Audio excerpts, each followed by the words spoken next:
Assalamualaikum warahmatullahi wabarakatuh. Alhamdulillahirabbil alamin. Wassalatu wassalamu ala asrofil anbiya wal mursalin sayyidina wa maulana Muhammadin wa ala alihi wa sahbihi ajma'in. Amma ba'd.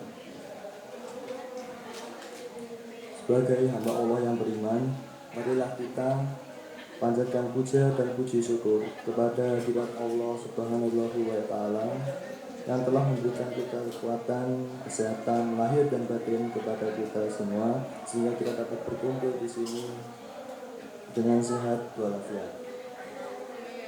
Sholawat dan salam tidak lupa kita kirimkan kepada junjungan kita Nabi Muhammad Sallallahu Alaihi Wasallam yang telah mengantarkan umat manusia dari peradaban hidup yang jahiliyah menuju pada peradaban hidup yang modern yang penuh dengan kemajuan ilmu pengetahuan dan teknologi seperti yang kita rasakan pada saat ini.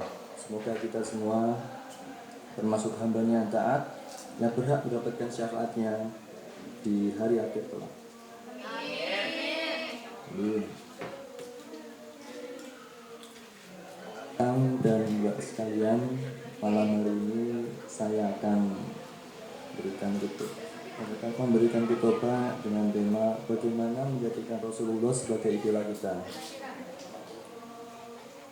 Sebagai umat Nabi Muhammad SAW, tentu kita sudah sepantasnya menjadikan Rasulullah sebagai idola kita. Sosok yang dikatakan sebagai suri teladan terbaik, bahkan walaupun kita tidak pernah bertemu dengan beliau sekalipun. Karena bagi kita yang menjadikan Islam sebagai jalan hidup, maka langkah terbaik yang dilakukan untuk mengenal Islam adalah langsung dari sang pembawa Islam itu sendiri. Dan akan sangat aneh ketika kita mencoba mengambil pelajaran dari beliau tanpa mengenal beliau ataupun tanpa mengidolakan beliau. Dengan mengidolakan Rasulullah SAW, seolah menjadi katalisator seseorang dalam mempelajari Islam.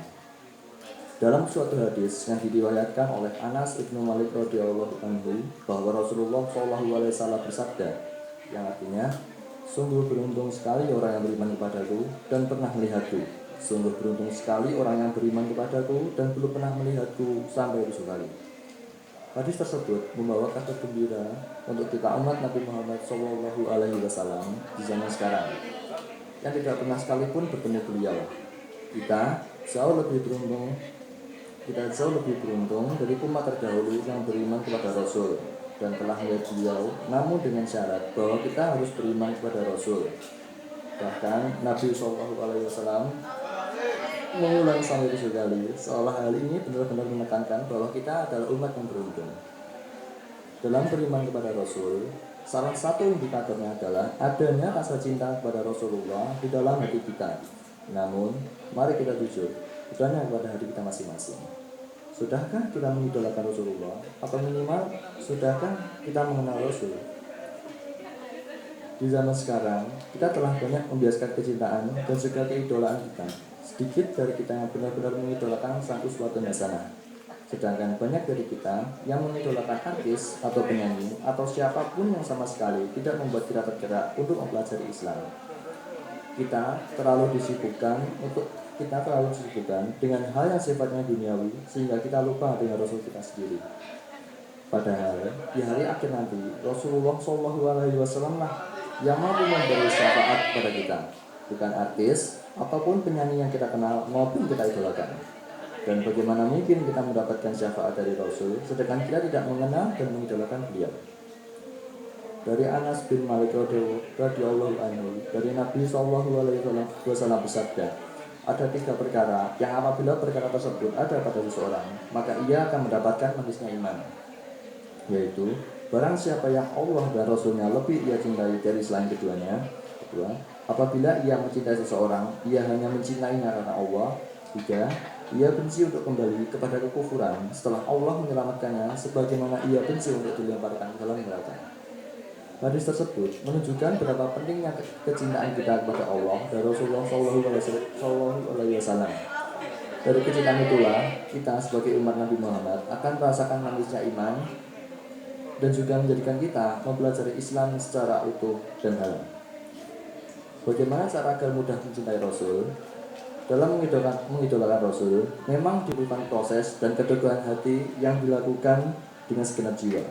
Harus ada kesadaran dan keinginan untuk mencintai Rasul di hati kita, sehingga kita akan sebisa mungkin mengenal Rasul secara lebih dalam. Ketika seseorang mengidolakan seorang artis, maka ponsel mereka akan penuh dengan foto-foto artis yang mereka idolakan. Selalu mencari kabar terbaru dari artis tersebut hingga mencoba menjadi seperti apa yang artis mereka idolakan. Hal tersebut lama-kelamaan akan menambah kecintaan kepada artis tersebut. Sama halnya untuk mencintai Rasul, cara yang perlu kita lakukan adalah dengan membaca kisah-kisah beliau, momen-momen hidup beliau yang menggetarkan jiwa tentang kehidupan beliau, sehingga kita akan lebih mengenal dan mengidolakan beliau. Dengan kecintaan dan keidolaan itulah, kita akan semakin tergerak untuk mempelajari Islam lebih lanjut, meneladani Rasul, dan menjadi umat yang menantikan syafaat Rasul di hari akhir nanti. Sekian dari saya, kurang dan lebihnya mohon maaf. Wassalamualaikum warahmatullahi wabarakatuh.